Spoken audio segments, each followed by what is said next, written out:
배경음악 들리시죠?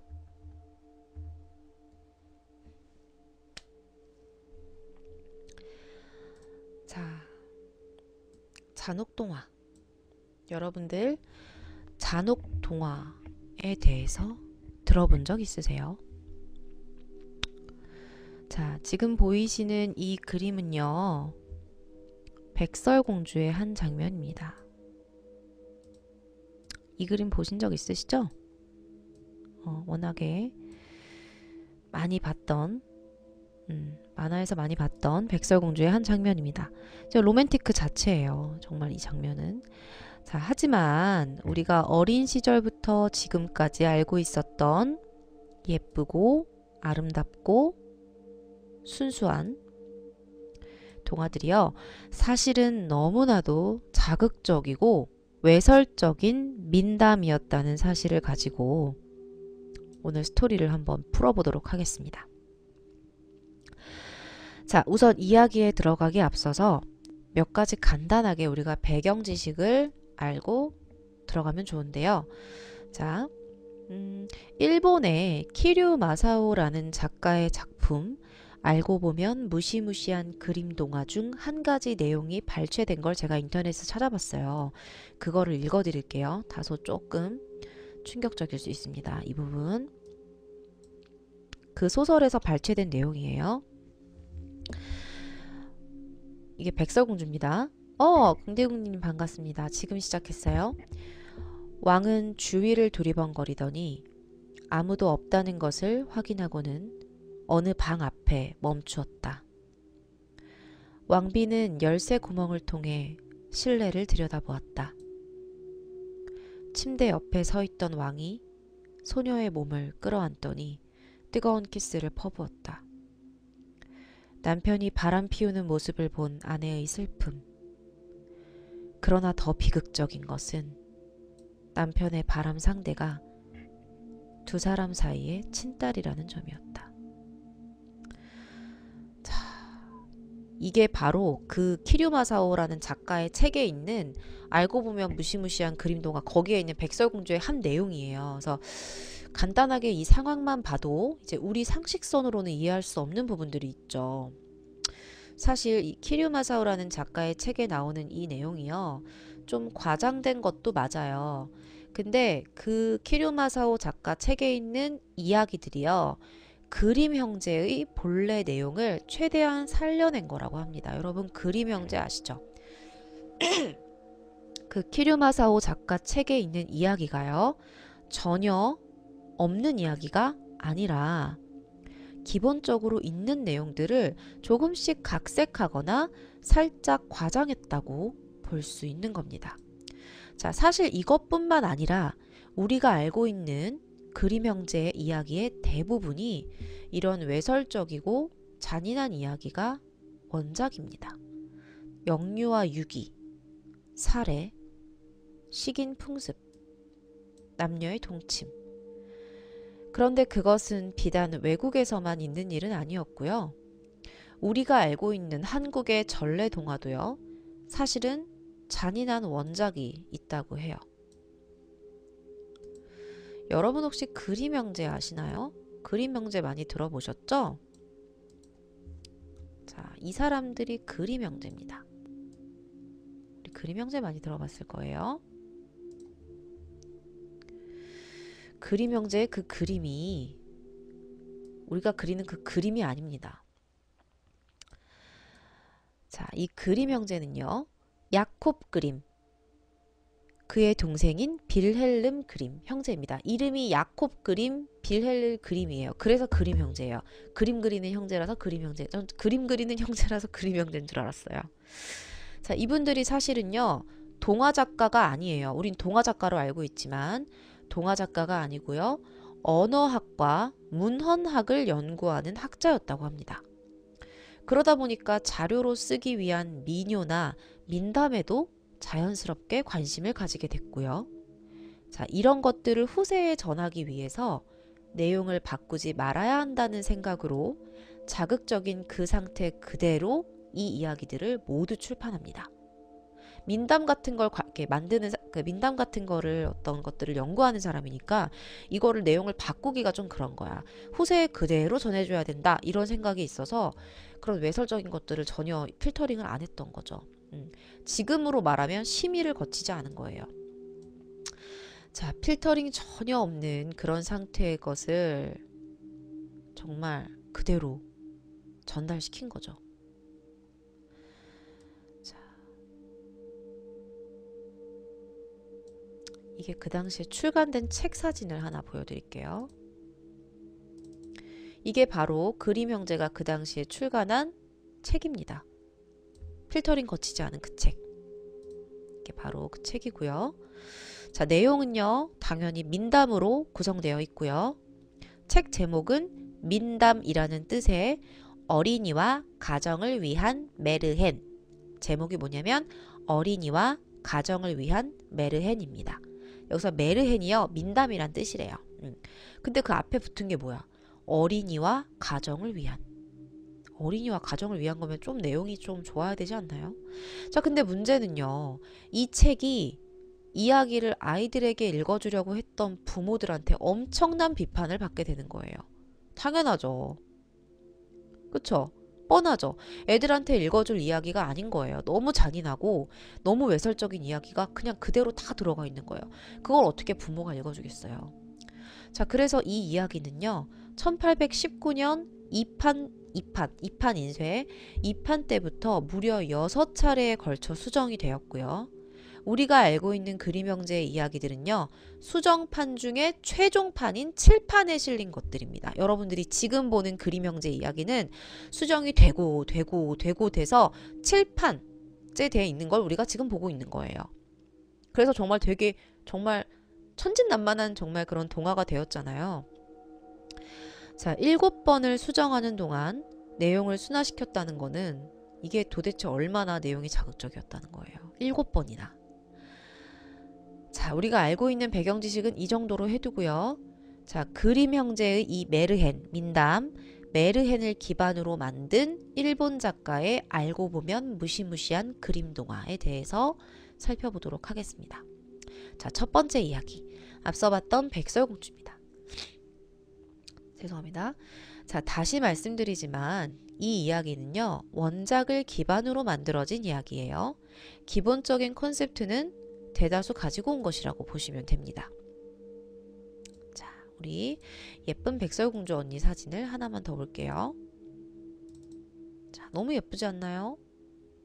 너무 예쁘죠? 자, 어릴 적 여자애들이라면 백설공주 이야기 모르는 사람 아무도 없어요. 자, 이 이야기의 시작은요, 희미한 불빛이 깜빡깜빡거리는 복도에서 시작됩니다. 자, 그곳에서 자신의 몸을 숨기고 주위를 두리번거리며 한 방으로 들어가는 왕을 보게 된 왕비는요, 자기도 모르게 발걸음에 이끌려 그 방의 열쇠구멍 사이에 눈을 가져다 댑니다.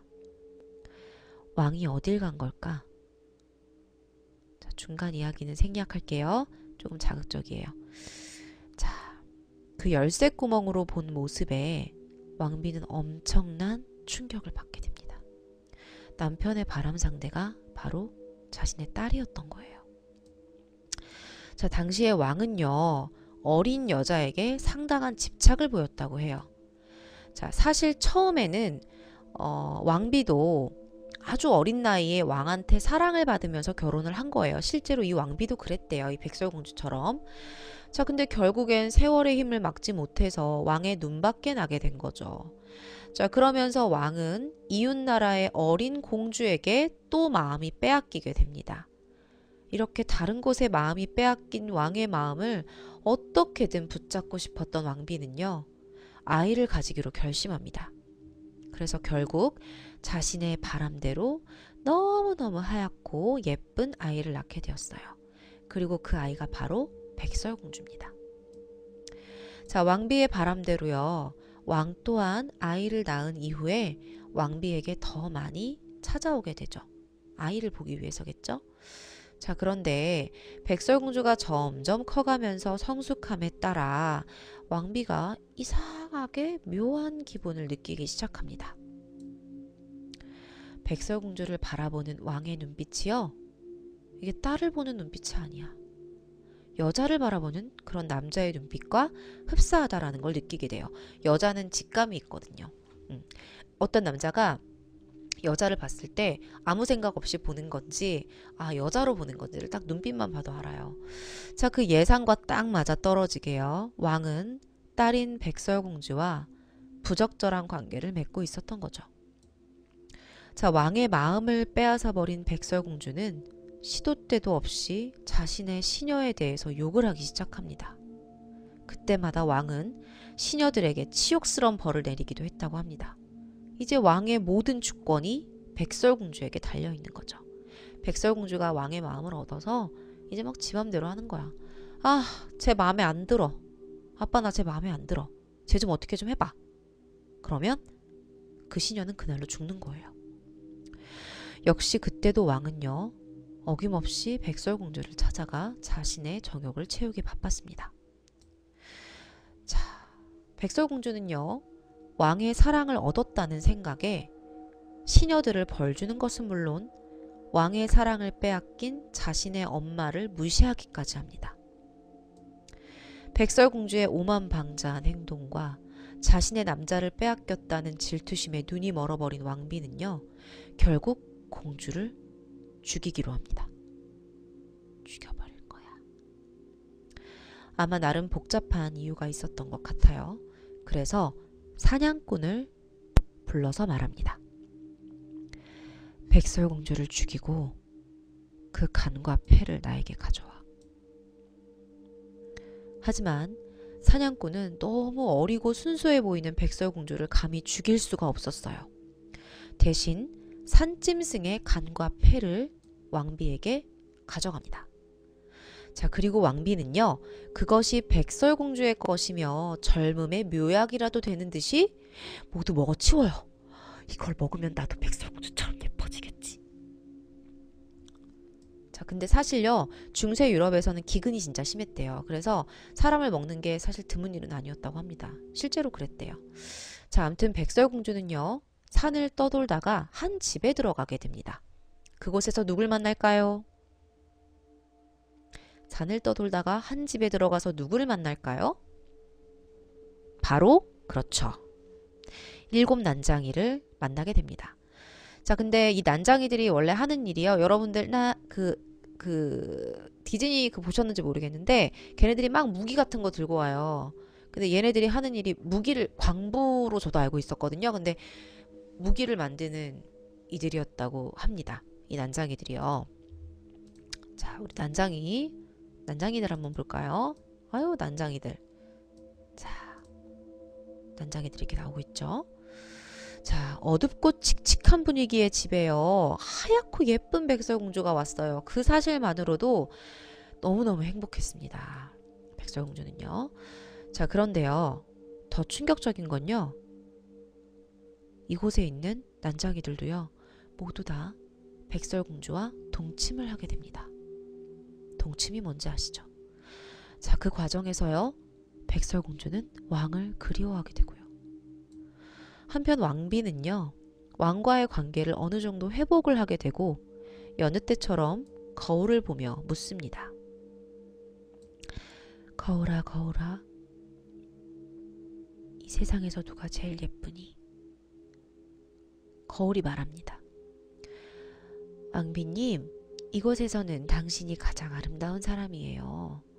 하지만 이 세상에서 가장 아름다운 사람은 7개의 산 너머에 살고 있는 백설공주예요. 아직도 백설공주가 살아있다는 사실에 충격을 받은 왕비는요. 다시 한번 찾아가서 죽이기로 결심합니다. 이 사냥꾼이 제대로 안 죽였구만. 2번의 실패 끝에 결국 공주는 독사과를 먹게 되고 잠들게 됩니다. 사실 여러 가지 시도들이 있었어요. 여기 보이시죠? 이 그림. 마녀로 분장을 했어요. 자, 사과를 먹인 것 같은 거는 사과를 먹인 건 우리가 동화에서 봤던 얘기고 사실은 요런 이렇게 여자들 코르셋 같은 거를 이제 팔러 가는 거예요. 그래서 그걸로 숨 막히게 해서 죽이려고 시도를 했었다고도 해요. 쪼이게 해서 그게 요 그림이고요. 자, 두 번의 실패 끝에 결국 공주는 독사과를 먹습니다. 그리고 잠들게 됩니다. 자, 근데요. 왕비는요. 공주를 죽이는 그 과정 속에서도요. 자신에게 남아있는 단 1%의 모성애와 갈등을 했다고 합니다. 아, 그래도 내 딸인데. 하지만 미운 감정이 더 컸기 때문에 반복적으로 살해 시도를 했겠죠. 자, 공주의 죽음에 너무너무 슬퍼하던 7난쟁이들. 그들은요. 당시에 가장 비싼 유리로 관을 만들어서 공주를 눕힙니다. 그러던 어느 날 이웃나라 왕자가 유리관에 누워있는 공주를 발견하게 되고요. 큰 돈을 주고 공주와 관을 사게 됩니다. 죽어있는 애를 사요, 왕자가. 왜 죽은 시체를 큰 돈을 주고 샀을까요? 왕자는요, 시체 애호가였어요. 그리고 정상적인 성기능을 하지 못하는 성불구자였던 거예요. 실제로 어느 정도 시체를 좋아했는지를 보니까 어디 갈 때도 수아들이 늘 그 관을 들고 다녔대요. 뒤에서 그걸 들고 다녔대요. 게다가 밥을 먹을 때도요. 관 옆이 아니면 밥을 안 먹을 정도였대요. 진짜 병이죠. 자, 당연히 죽은 시체에게 입에 담기 힘든 행위를 했다는 건 뻔하겠죠. 자, 이야기에 실려있는 내용에 의하면 그러한 거예요. 제가 지어낸 게 아니라. 자, 그렇게 죽은 공주에게 집착하던 어느 날 왕자의 신하가요. 몰래 백설공주를 들어서 안아 올리다가 그러니까 얘도 백설공주가 좋았던 거야. 그래서 왕자 몰래 신하가 백설공주를 들어서 안아 올렸어. 올렸는데 공주를 모르고 손에서 놓친 거야. 놓치면서 공주 목에 걸려있던 사과가 입 밖으로 툭 하고 떨어지게 돼요. 그것 때문에 공주는 다시 살아나게 되고요. 이야기는 다시 전환이 됩니다.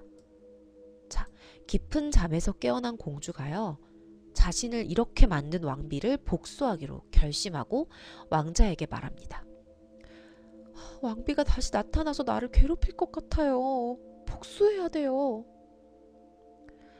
신선한 시체로 머무르길 바랬던 백설공주가 다시 살아난 뒤 무료했던 왕자는 뭔가 새로운 일이 필요했고요. 결국 복수하는 일을 허락하게 됩니다. 여러 방법을 동원해서 백설공주는 연회를 만들게 되고요. 그 연회에 왕비가 오게끔 만들어요. 그리고 그 자리에서 왕비는 즉시 붙잡히고요. 재판을 받게 됩니다. 자, 왕과 왕비는요. 제발 좀 살려달라고 선처를 막 구해요. 애원을 막 해요. 근데 그걸 무시하고요. 백설공주에 의해서 집행관은 2개의 쇠구두를 왕비의 발에 신켰어요. 근데 그 쇠구두를 어떻게 신켰냐면 빨갛게 달궈가지고 신켰다고 해요. 자, 아무튼 그 뜨거운 신발을 신으면 어떨 것 같아요? 막 미친 듯이 뛰겠죠. 한시도 가만히 있기가 힘들겠죠. 저라면 소리도 못 지를 것 같은데, 자, 왕비는요, 그 신발을 신은 채 살이 타는 냄새를 풍기면서 미친 듯이 춤을 췄다고 합니다. 그렇게 동화 속에 악으로 상징되는 왕비가 사라진 뒤에 왕자와 공주의 해피엔딩으로 끝이 나는데요. 이게 해피엔딩이라 진짜 시체 애호가인 왕자 그리고 정상적인 사고가 도무지 안 되는 것 같은 백설공주. 얘네가 어떻게 끼리끼리 행복하게 잘 살았겠죠? 어떻게 살았는지 우리는 알 수 없지만 자, 사실 제가 처음 이 잔혹동화에 대한 얘기를 들었을 때는 진짜 막 어릴 때 그 동심이 완전히 파괴되는 것 같은 그런 느낌, 막 배신감 이런 게 들었어요. 제가 이런 걸 고등학교 때 처음 봤었거든요. 자, 근데요. 아까 말씀드린 것처럼 이 이야기들이 모두 다 민담에 의해 생긴 이야기인데 아니 그럼 도대체 민담은 왜 그렇게 잔인하고 외설적이에요? 민담은 왜 그래야 돼요? 제가 그게 너무 궁금한 거예요. 아니 막 이건 민담이라서 그래. 근데 민담은 왜 그래야 되는 건지 그게 너무 궁금해서 제가 몇 가지를 더 알아봤어요.